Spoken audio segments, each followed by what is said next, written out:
আমার আজকের উপস্থাপনা কবিগুরু রবীন্দ্রনাথ ঠাকুরের লেখা ২ বিঘা জমি। শুধু বিঘে ২ ছিল মোর ভুঁই, আর সবই গেছে ঋণে। বাবু বলিলেন, বুঝেছ উপেন, এ জমি লইব কিনে। কহিলাম আমি, তুমি ভূস্বামী, ভূমির অন্ত নাই। চেয়ে দেখো মোর, আছে বড় জোর, মরিবার মতো ঠাই। শুনি রাজা কহে, বাপু জানো তো হে, করেছি বাগানখানা। পেলে ২ বিঘে, প্রস্থে ও দীঘে সমান হইবে টানা। ওটা দিতে হবে। কহিলাম তবে, বক্ষে জুড়িয়া পানি, সজল চক্ষে করুণ রক্ষে, গরিবের ভিটেখানি। সপ্তপুরুষ যেথায় মানুষ, সে মাটি সোনার বাড়া। দৈন্যের দায়ে বেচি বসে মায়ে, এমনই লক্ষ্মী ছাড়া।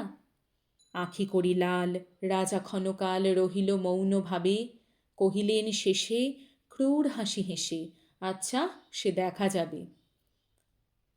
পরে মাস দেড়ে ভিটে মাটি ছেড়ে বাহির হইনু পথে। করিল ডিক্রি সকলই বিক্রি, মিথ্যা দেনার ক্ষতে। এ জগতে হায় সেই বেশি চায়, আছে যার ভুরি ভুরি। রাজার হস্ত করে সমস্ত, কাঙালের ধন চুরি।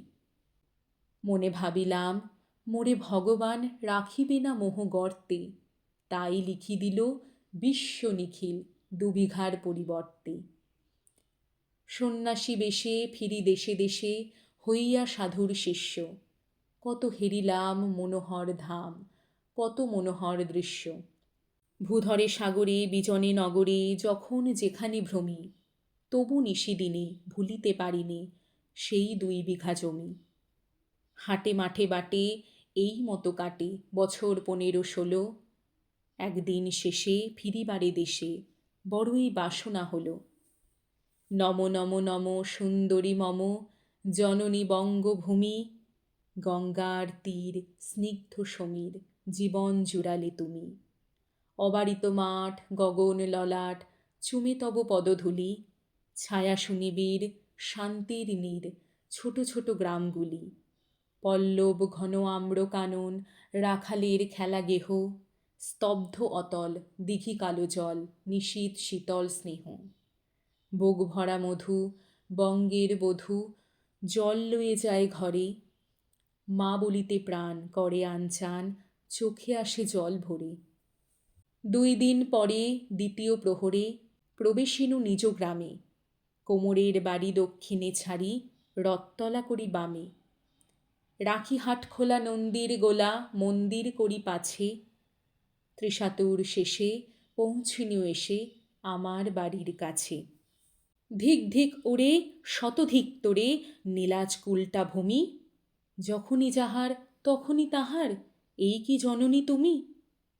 সে কি মনে হবে, একদিন যবে ছিলে দরিদ্র মাতা। আঁচল ভরিয়া রাখিতে ধরিয়া ফল ফুল শাক পাতা। আজ কোন রীতে কারে ভুলাইতে ধরেছ বিলাস বেশ। ৫ রঙা পাতা অঞ্চলে গাঁথা, পুষ্পে খচিত কেশ। আমি তোর লাগি ফিরেছি বিবাগী, গৃহহারা সুখহীন। তুই হেথা বসি ওরে রাক্ষসী, হাসিয়া কাটাস দিন। ধনীর আদরে গরব না ধরে, এতই হয়েছ ভিন্ন। কোনোখানি লেশ নাহি অবশেষ, সেদিনের কোনো চিহ্ন।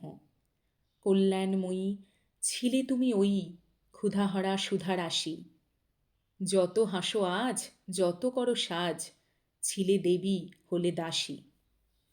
বিদীর্ণ হিয়া ফিরিয়া ফিরিয়া চারিদিকে চেয়ে দেখি, প্রাচীরের কাছে এখনো যে আছে সেই আম গাছ একই।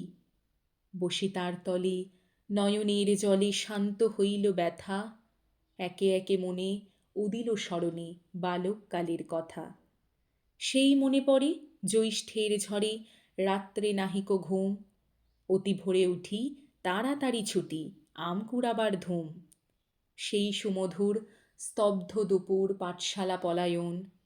ভাবিলাম হায়, আর কি কোথায় ফিরে পাব সে জীবন।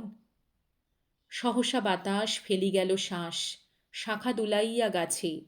২টি পাকা ফল লোভিল ভূতল আমার কোলের কাছে। ভাবিলাম মনে, বুঝি এতক্ষণে আমারে চিনিল মাতা, স্নেহের সে দানে বহু সম্মানে বারেক ঠেকানো মাথা।